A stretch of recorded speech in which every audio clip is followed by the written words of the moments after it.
E agora chegamos para falar de fungos. Fungo antigamente fazia parte do reino protista, mas nós percebemos algumas características, tiramos os fungos do reino protista e fundamos um reino só para eles, o reino fungi. Também são eucariontes, unicelulares ou pluricelulares. Só que aí você pergunta, Tony, o que fez com que os fungos fossem retirados do reino protista e colocados num reino só para eles? Essa característica aqui, ó, alguns contecidos e órgãos. Lembra que eu falei que no reino protista não tem tecidos, ausência de tecidos diferenciados, né, e de órgãos? Aqui alguns têm tecidos. Então, por conta disso, alguns fungos são mais complexos do que as algas, por isso um reino só para eles. Mas teve uma discussãozinha antiga, onde se falava fungos, animal ou planta. Isso uns 250, 300 anos atrás. Na verdade, nem uma coisa e nem outra, né? Fungo é fungo e ponto. Mas a gente pode atualizar, deixar essa questão atualizada e podemos perguntar assim para vocês, bom, eucariontes, então fungos, célula animal ou célula vegetal? Bom, há 250, 300 anos atrás, o pessoal tinha muito essa questão. A grande maioria, é verdade, achava que fungo, na verdade, era uma planta. Afinal de contas, dá no solo. Alguns são verdes, alguns têm uns cabelinhos que parecem raiz. Ah, essa porra é planta! Mas sempre tinha aquele outro pequeno grupo que falava, não é.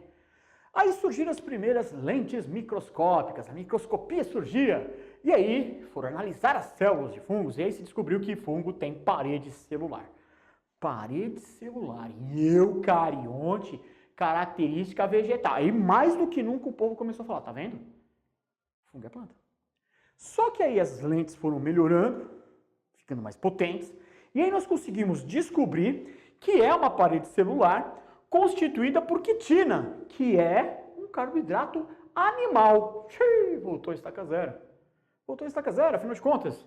Característica vegetal, mas feita de substância animal. Animal ou planta.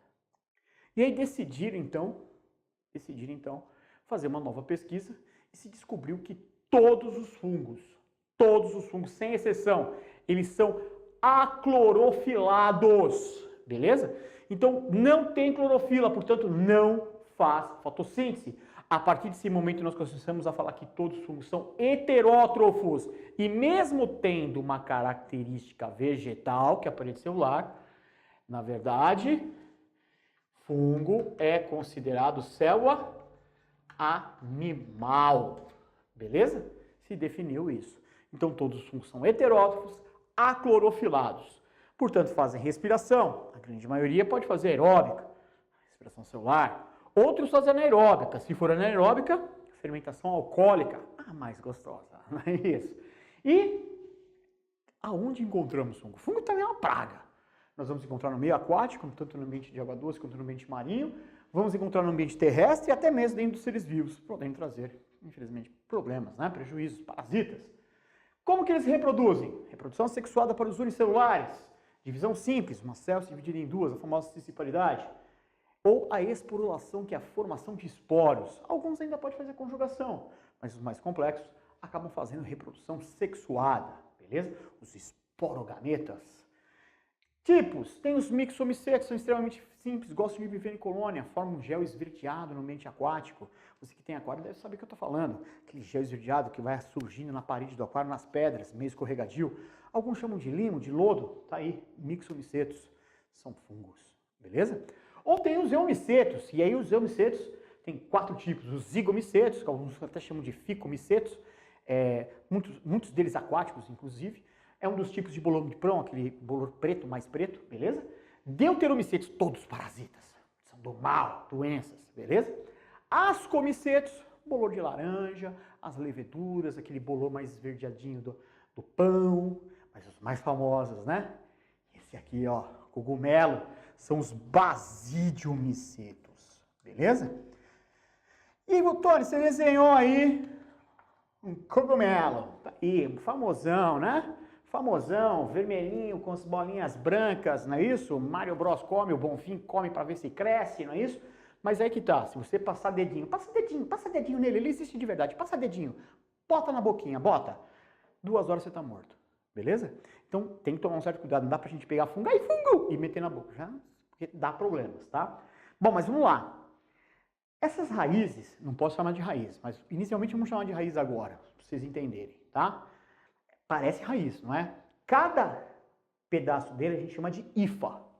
Então, o conjunto de hifas, a gente chama de micélio, que é a mesma função da raiz. Só que raiz você fala para planta, para fungo é micélio. Função, fixação, absorção de nutrientes, absorção de água, beleza? Alguns até redondinhos aqui, tá vendo? Ó? Porque se um verme, um inseto passar ali, ele estrangula e vai absorver. Eles, inclusive, alguns fazem digestão extracorpórea, eles liberam as enzimas digestivas fora do corpo, em cima das outras coisas, né? E daquilo que ele vai comer, digere aquilo fora e aí ele absorve aquilo que foi digerido, beleza? E a parte de cima a gente chama de corpo de frutificação, que é, na verdade, vamos dizer assim, é como se fosse, entre aspas, testículos e ovários de fungo. Então essa parte que você come do champignon, shiitake, shimeji, é justamente a parte reprodutiva do fungo, beleza? E agora as importâncias relacionadas aos fungos. Bom, temos aspectos negativos, como doenças, lembrando justamente da candidíase, vulgo sapinho, né? Dá na região genital, região oral também, passa então por contato direto ou até mesmo DST. E podemos também lembrar das micoses, essa tem centenas, milhares de tipos de micose, e até mesmo o pé de atleta, popularmente frieira.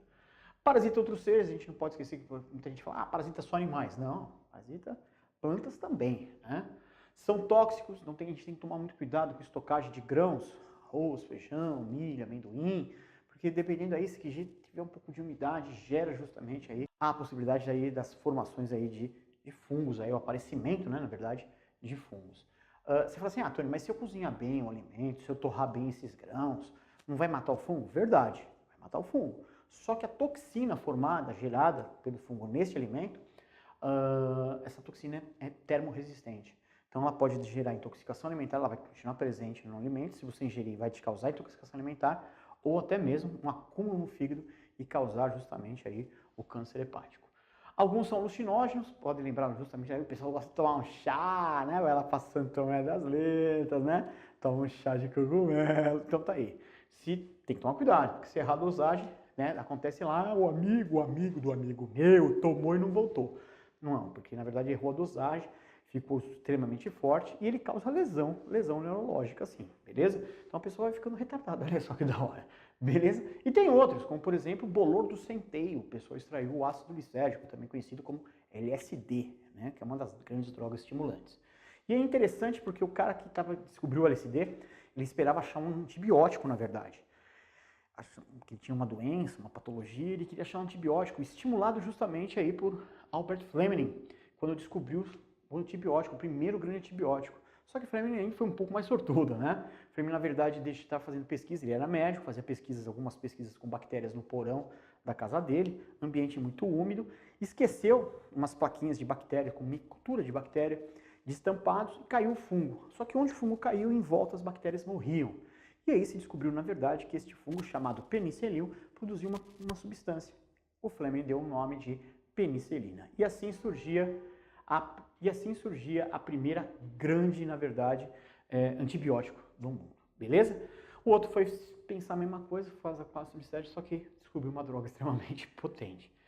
Não posso esquecer que pela fermentação alcoólica, produção de bebidas alcoólicas, produção de combustível, produção de produtos cosméticos, produtos de limpeza, esterilização, álcool como produto para esterilização, e principalmente são os decompositores, né? Faz a decomposição da matéria orgânica, transforma a matéria orgânica em substância inorgânica para ser reaproveitada aí pelos seres vivos. Portanto, peça importante ao lado das plantas no ciclo da matéria. Beleza? Esses são os fungos.